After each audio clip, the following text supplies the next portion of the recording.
Good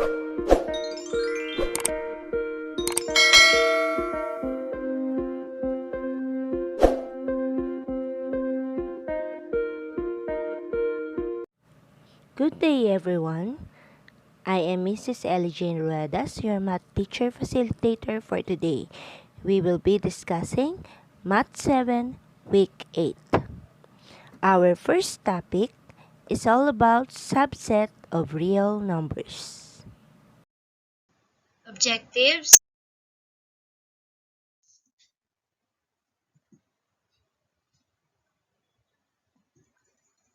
The learner describes the different subsets of real numbers. So what are real numbers? Real numbers can be defined as the union of the set of rational and irrational numbers in the number system. So ano nga ulit yung tinatawag nating rational? So again, yung rational, ito yung mga last time na diniscuss natin na whole number or fraction, terminating decimal, and non-terminating repeating decimal. So, pag irrational naman, yung mga nasa radical numbers natin or yung nasa radical natin sa square root, yun yung mga hindi perfect square numbers. Or sila rin yung mga numbers or decimals that are non-terminating and non-repeating decimals.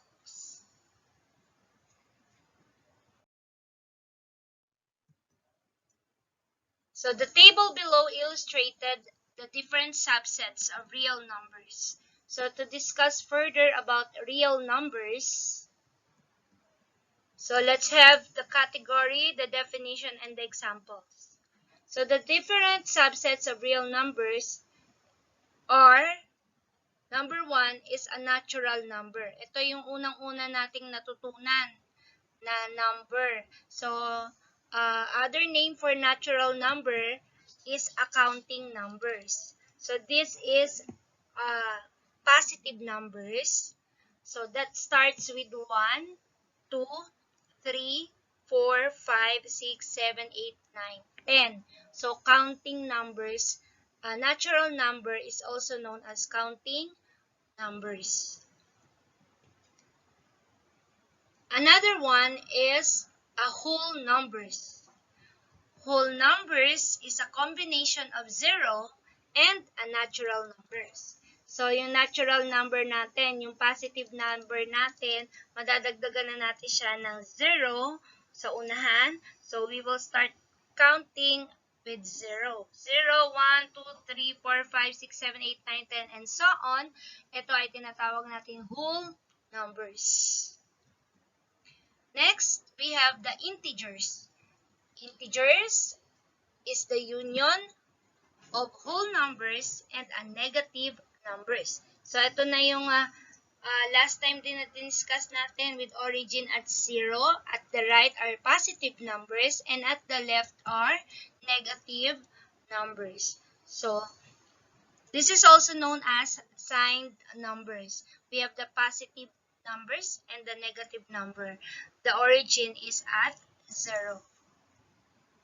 Next. Oh, by the way, integers, tinatawag din natin silang opposites. So, yung negative, ang opposite ng negative is positive. The opposite of positive is negative. So, 0 is neither positive nor negative. Next, we have rational numbers. Rational numbers can be expressed in the form of A over B, where B should not be equal to 0. Actually, natural numbers, whole numbers, and integers are all rational numbers. Examples, ayan, fractions, we have the integer or the whole number or accounting number, and then we have the decimal here, terminating decimal. So, rational. So, again, integers, whole numbers, natural numbers are all rational numbers. So such that sa rational numbers lang meron tayong tinatawag na non-integer. Ito yung mga fractions, decimals, percent, yan yon. So rational numbers. Terminating decimals and non-terminating but repeating decimal. Then the last one is irrational numbers. Irrational numbers are numbers cannot be expressed in the form of A over B. It is a non-terminating and non-repeating decimal. So example, ayan, square root of 2, 0.121567, and so on. So sa pinag-aralan natin last time, ito yung mga radicand, yung nasa loob ng square root sign. Ito ay mga numbers that are not perfect squares. Okay, and then, non-terminating, ibig sabihin yung, ayan, pag may nakita kayo ditong tatlong tuldok na ellipses, which means non-terminating siya. Ibig sabihin, irrational number siya. To illustrate using a diagram, so real numbers, under real numbers, we have rational and irrational numbers. So under the rational numbers, meron tayong tinatawag na integers and non-integers. Integers, ito yung negative, 0, and a whole number. Non-integers includes fractions, percent, and decimals. So to illustrate naman using the Venn diagram,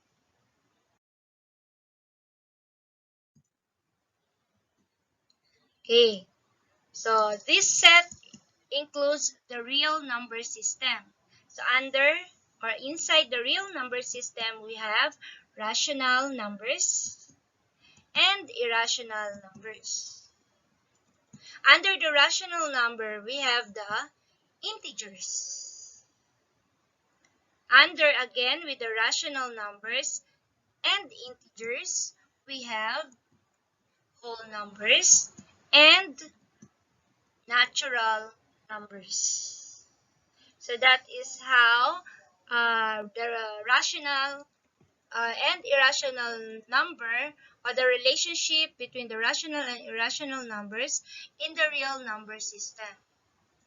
So the numbers inside this rational and irrational number are all real numbers.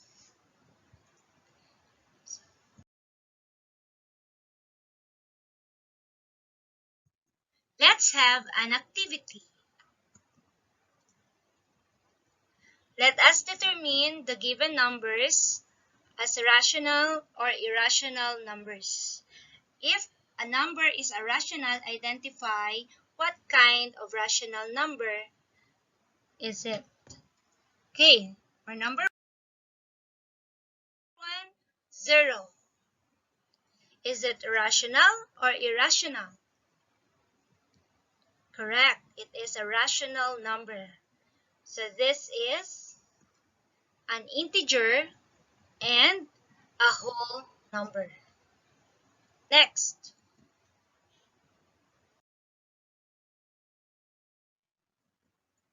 Square root of 15. Is it a rational or irrational number? Correct. It is irrational number because 15 is not a perfect square number.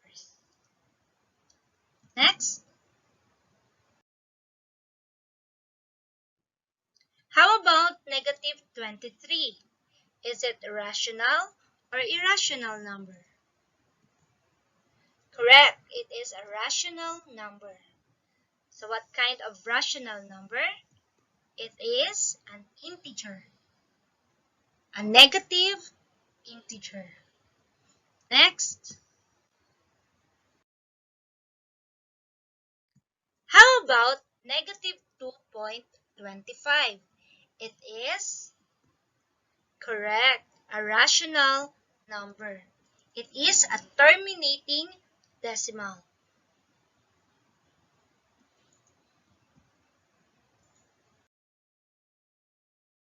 Next, how about 1 over 4? Yes, it is a rational number. It is expressed as fraction form. Question. Let's proceed.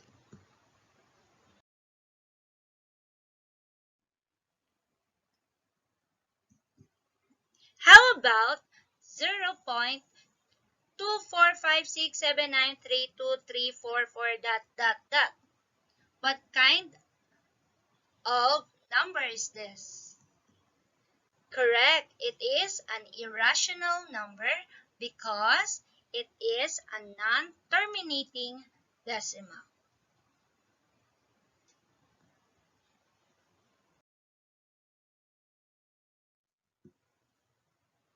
Now let's have more exercises. I have here table for you to identify if the given numbers are natural number, whole number, integer, rational, or irrational. So again, for the first one, we have 0. 0, again, is a whole number, an integer, and a rational number. How about this? 1.6. Pag meron tayong bar sa taas, ibig sabihin it is a repeating decimal. So therefore, it is a rational number. Next, how about negative 7? An integer and therefore a rational number. Correct. Next, how about positive 24? It is a natural number, a whole number, an integer, and therefore a rational number. Next, square root of 33. 33 is not a perfect square, so therefore it is an irrational number. Next, we have 4 over 5. It is expressed as fraction, so therefore it is a rational number. Question. If you have questions, just comment down below.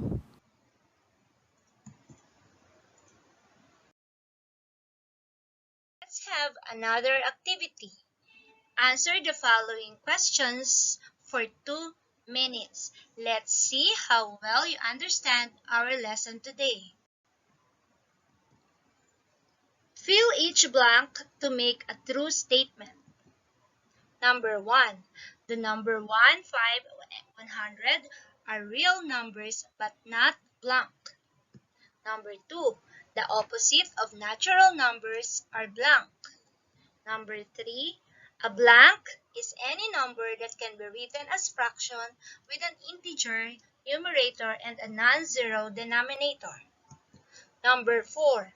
Another name for natural numbers is called as blank. And number 5. The smallest positive number is blank.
number 1, numbers 1, 5, 100 are real numbers but not irrational number.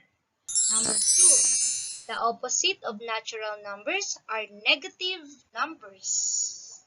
Number 3, a blank is any number that can be written as fraction with an integer numerator and a non-zero denominator.